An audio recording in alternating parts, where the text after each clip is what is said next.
Muy buenos días, profesor. En esta ocasión hemos elegido métodos de investigación en psicología. Daré a conocer los integrantes de mi grupo. Gerson Levita Okakusi, Sonia Lezama Ochoa, Simberly Vanessa Zúñiga Yanque. Somos del NRC 13474. Introducción. La psicología es una ciencia y como tal tiene un cuerpo de teorías que procuran explicar los fenómenos propios de su campo. Además, como ciencia debe llevar a cabo investigaciones científicas que permitan dar fundamento a sus teorías. Alguno de los diseños de investigación que utiliza la psicología se asemeja a las de otras ciencias, aunque incorporando estrategias particulares. Algunas técnicas o estrategias de investigación son más característicos de la psicología propiamente. A continuación presentaremos los orígenes, teorías y métodos de la psicología. Daré paso a mi compañera Sonia.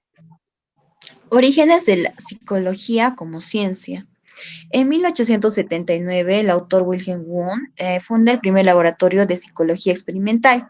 Para este año, la psicología se desliga de la filosofía y se considera como una disciplina joven. A esto surge un comentario muy acertado por el psicólogo Hernán Ebbinghaus, donde dice que la psicología tiene un largo pasado, pero una historia reciente.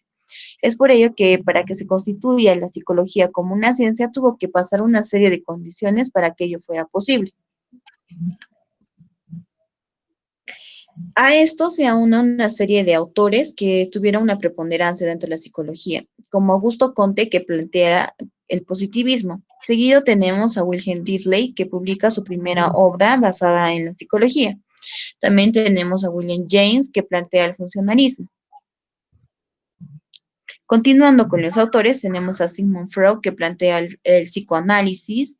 Eh, Continuando, tenemos lo que es la escuela de psicología experimental, conocida como psicología gestal, y esta que estaba conformada por varios autores importantes. Y como último autor con mayor preponderancia dentro de los orígenes de la psicología, tenemos a Watson, que propone el conductismo. Dilemas éticos. Dilemas hipotético.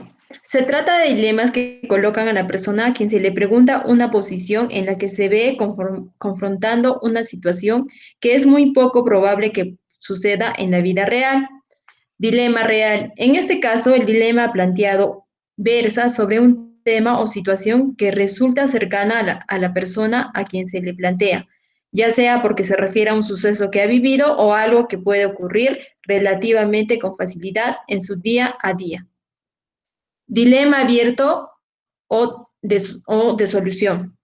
Los dilemas planteados como abiertos o de solución son aquellos dilemas que se presentan en una situación o circunstancia que la rodean, sin que el protagonista de la historia, que puede o no ser el sujeto a quien se le plantea, haya realizado aún ninguna acción para resolverlo. Dilema cerrado o de análisis. En este tipo de dilema es aquel en el que la situación planteada ya ha sido solucionada de una forma u otra, habiendo tomado una decisión y realizado una serie de conductas concretas. Dilemas completos. Se trata de todos aquellos dilemas en los que se informa a la persona a quien se le va a plantear sobre las consecuencias de cada una de las opciones que se pueden tomar. Dilemas incompletos. En estos dilemas no se hacen explícitas las consecuencias de las decisiones que tome el protagonista, dependiendo en la gran medida de la capacidad del sujeto para imaginar ventajas y desventajas. Continuando con la exposición, desarrollaré el método experimental. Este método es preferido porque el experimentador, por su conocimiento, tiene mayor control sobre las variables que intervienen en la investigación. Además, crean situaciones donde el efecto de las variables del estudio muestra un resultado centrado, es decir, tiene un control de las condiciones, controlando las circunstancias importantes del acontecimiento en el estudio. Para lograr tener un buen control experimental se requiere hacer uso de técnicas manipulativas, selectivas y estadísticas para la conformación de la muestra de sujetos participantes en la investigación. Los elementos más importantes del método experimental son el estudio de las variables dependientes, que es la variable a medir durante el experimento, y las variables independientes, que son las condiciones experimentales, y de control, que son las constantes. La comprobación de las hipótesis necesita condiciones necesarias y suficientes para algún acontecimiento, y la formulación de hipótesis debe cumplir la función de guiar u orientar el proceso de experimentación y el diseño experimental. El método experimental presenta limitaciones y algunas de estas son la dificultad para analizar la conducta del individuo y tener un control riguroso de las condiciones que le afectan. Esto se debe a que los sujetos no se comportan de la misma forma en el laboratorio que en situaciones de la vida real. Además, las personas pueden responder a características de demanda del experimento y tratan de moldearse a lo que se considera que el experimentador desea hacer con ellos. Las conclusiones para este método experimental es que para obtener un buen resultado es necesario hacer uso de técnicas manipulativas, selectivas y estadísticas. Método descriptivo. Los psicólogos escogemos este método de estudio cuando queremos describir un fenómeno tal como ocurre, de forma minuciosa y exhaustiva en todos sus aspectos. Consiste en cualquier intento para determinar o identificar cuál es el fenómeno, sin entrar en el por qué, en el cuándo y en el cómo. Es el método que escogemos cuando queremos dar una respuesta a alguna hipótesis que se nos presenta. Asimismo, permite realizar un primer acercamiento a una cuestión que puede ser más minuciosamente abordada a través de estudios correlacionales o experimentales. Conclusión. El método descriptivo suele atender a un método cualitativo.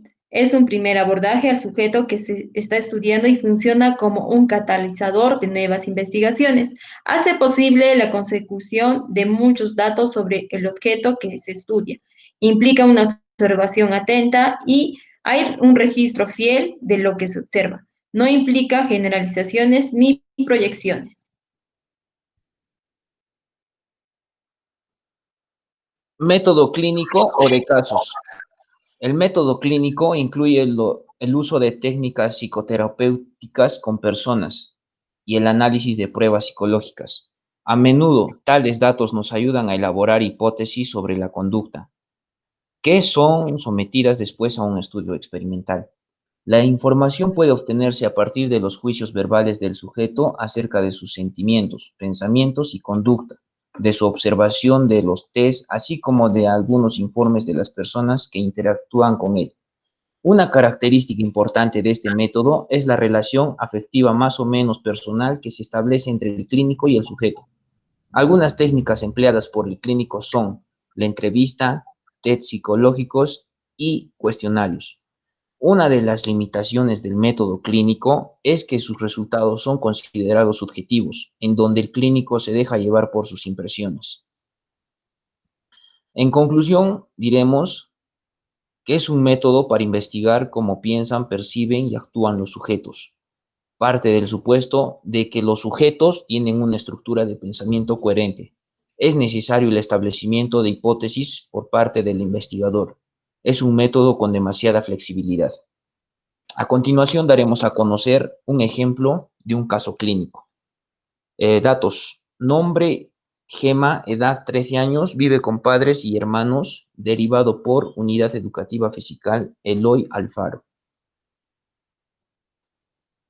2. Motivo de consulta.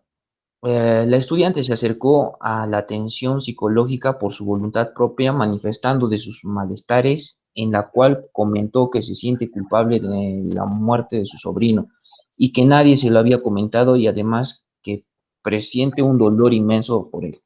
3. Historia familiar, historia personal. Gema proviene de un hogar estable, está conformado por 4 hermanos, 3 hermanos mayores de edad y ella de 13 años. Fue un embarazo deseado de parto normal. Su desarrollo fue normal, ya que fue una niña muy querida por sus abuelos y sus padres. Gema, a lo largo de su vida, se ha dedicado a ser una buena hija y aplicada en sus estudios. Desea ser una profesional y obtener mejores notas de las clases porque quiere que se sientan orgullosos de ella. Actualmente presenta con sus malestares que ella es culpable de la muerte de su sobrino y que no pudo hacer nada para que él sobreviviera.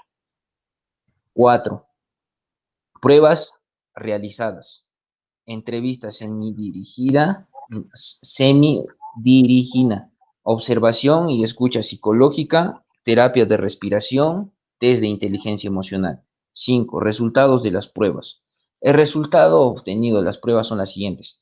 Esto indica que la paciente sabe quién es, cómo se emociona, cómo maneja los sentimientos y cómo descubre todo esto en los demás. Las relaciones con la gente las lleva bajo control, empleando para ello sus habilidades para saber cómo se siente, cómo debe expresarlo y también conociendo cómo se sienten los demás y qué debe hacer para mantener relaciones satisfactorias con otras personas. Con la terapia de la relajación se pudo tranquilizar la paciente para que se sienta más seguro de sí misma. Muchas gracias, profesor.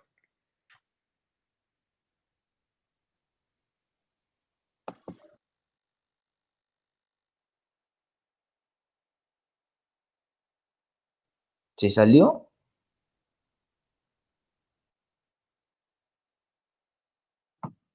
Sí, Dios, espero que se haya grabado. No sé, diferente se salió. Ah, ay, espero que Sigue sí. grabando. Sí, ¿no? Creo que nos salimos nosotros también. ¿Salimos ya?